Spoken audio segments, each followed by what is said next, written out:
guys, balikan lang natin ang mga nangyari noong interview ni Catherine Bernardo kay Boy Abunda. Wala nang pag-asa si Daniel Padilla. Yan kasi guys ang narinig ng mga tao. Kaya nga naman guys napag-usapan ito nang dahil nga naman kasi nandoon si Alden Richard kasama ni Catherine Bernardo. Tama nga ba guys na ang naririnig natin na talagang ayaw niya nang balikan pa ang nakaraan? Tama nga ba guys ang narinig natin kay Christopher Min na meron ng ugnayan ngayon si Daniel Padilla at Catherine Bernardo? Tama nga ba guys ang mga naririnig natin na nag-aaway ang pamilyang Bernardo nang dahil sa dalawang tao? Si Daniel Padilla at si Alden Richard, ang ex at ang present. Ngayon guys, ito ang nasagap natin balita noon. Catherine, kasama pala niya si Alden nung sa interview niya kay Boy Abunda. Nasabi ba ni Catherine Bernardo yon nang dahil nandoon si Mami Teng at si Alden Richard? Grabe nga naman kasi guys ang pagbabantay ni Alden Richard na ayaw niya nang ipaagaw pa sa iba si Catherine Bernardo. Pero sino ang gumagawa ng way para maagaw siya ng iba? Si Alden Richard ba or si Catherine Bernardo? Walang masama doon sa iniisip ng iba nang dahil gusto lang ni Catherine Bernardo ng peace of mind.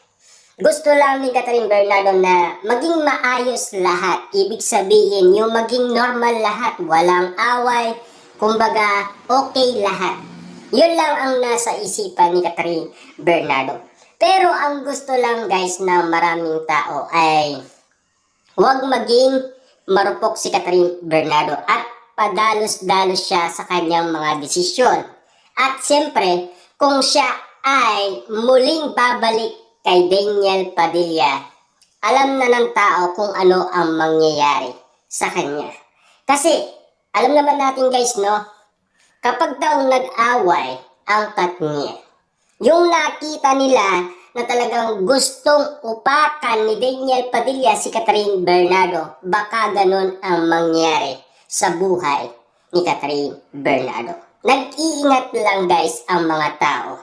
Kapag daw si Catherine ay napunta kay Alden Richard, lahat ng pagkukumpara umanong ginawa ng mga tao para masilayan ni Catherine Bernardo kung ano ang mangyayari in the future sa kanya. Alden Richard versus Daniel Padilla. Pagkukumpara sa ugali at sa mga kinikilos. Ibig sabihin lang nito, alam ng tao kung sino ang tamang tao para kay Catherine Bernardo. Sabi nga ng tao guys, no? Dadaan ka muna sa maling tao bago ka makadaan sa tamang tao. Ibig sabihin lang nito, pinapaalam lang ng Diyos kung ano ang pwedeng mangyari sa iyo. Ibig sabihin, sinusubukan ka lang sa bawat pagsubok na mangyayari sa iyo. Ibig sabihin lang nito guys, sa lahat ng pinagdaanan ni Catherine Bernardo ay lesson ito para sa kanya. Kung ano nga ba talaga sa tingin niya ang tama para sa kanya. Ibig sabihin, alam ng tao kung ano ang bagay na nasa tama siya or nasa mali siya. Ibig sabihin, siya lamang ang pwedeng makasagot niyan. Tanging si Catherine Bernardo lang ang pwedeng makapag-unawa ng sinasabi ng maraming tao. Dati, nangyari na yan. At siyempre sinubukan ni Catherine Bernardo na talagang maging matibay at labanan lahat ng pagsubok na ibinibigay sa kanya. Pinagdaanan na yan ni Catherine Bernardo. At eto na naman tayo guys, no? Pinag-uusapan na naman ang patungkol sa Katniel. Siyempre alam naman natin guys kung ayaw ni Catherine Bernardo, ayaw ni Catherine Bernardo.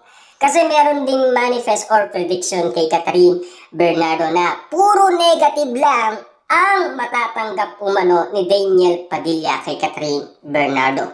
Tama nga ba guys ang mga prediction at manifest? At tama nga ba talaga yung naririnig natin na naging okay na ang Katniel? Kasi kung manifest at prediction na negative ang matatanggap ni Daniel Padilla, hindi sila magkakaroon ng connection sa isa't isa. At siyempre, dahil nga naman sa usaping nagkaayos na ang Katniel, nagkaroon ng matinding issue at intriga patungkol sa Kat din at sa Katniel. Gumawa ng paraan ang mga netizens para ikumpara ang bawat nangyayari para maisip ni Catherine kung ano nga ba talaga ang ilulugar niya sa kanyang sarili. Yan lang guys ang nais ng mga tao para iparating sa pamilyang Bernardo kung ano ang nararapat. At siyempre tama nga naman guys ang pamilyang Bernardo. Dahil ang team nila ay Team Kat din, hindi na Team Katniel. Galit kasi sila kay Daniel Padilla. Kaya si Daniel Padilla ay hindi umano makaporma. Ibig sabihin, ngayon lang talaga pumuporma si Daniel Padilla dahil merong tumutulong sa kanya para ilapit siya kay Catherine Bernardo. Matalik daw itong kaibigan ni Catherine Bernardo at matalik na kaibigan din ni Daniel Padilla. Ibig sabihin, gumagawa ito ng way para magkaayos ang kanyang mga kaibigan. Ibig sabihin, hindi lang natin alam kung magkaibigan din ba ang ibibigay ni Catherine Bernardo kay Daniel Padilla or makikipagbalikan siya. Hindi lang natin alam kung liligawan pa ba ni Daniel Padilla si Catherine Bernardo or ang iisipin ni Catherine Bernardo ay para lamang siya doon sa isang taong nakita niya na tama na para sa kanya. Ibig sabihin, nasa tamang tao na siya or nasa tamang lugar na siya. Ibig sabihin lang, no? At ang sinasabi kasi guys ng ibang celebrity kay Catherine at ng mga fans sa kanya, kaya mo rin maulit ang nasayang na 11 years sa tamang tao. Yun kasi guys ang sinasabi kay Catherine Bernardo na sana maunawaan niya lahat ng mga detalyeng binabato sa kanya. Na sana malaman ni Catherine Bernardo kung saan siya lulugar sa mga sinasabi ng karamihan. Ibig sabihin lang nito kung bakit pinapakita nila ito sa kanya para makapag-isip siya ng tama. Ibig sabihin lang nun guys, no, sa lahat ng ginagawa ng mga Dilulu fans, dahil nagkaayos ang Katniel, pero mukhang inaayos ng mga Dilulu fans ang lugar ni Catherine Bernardo.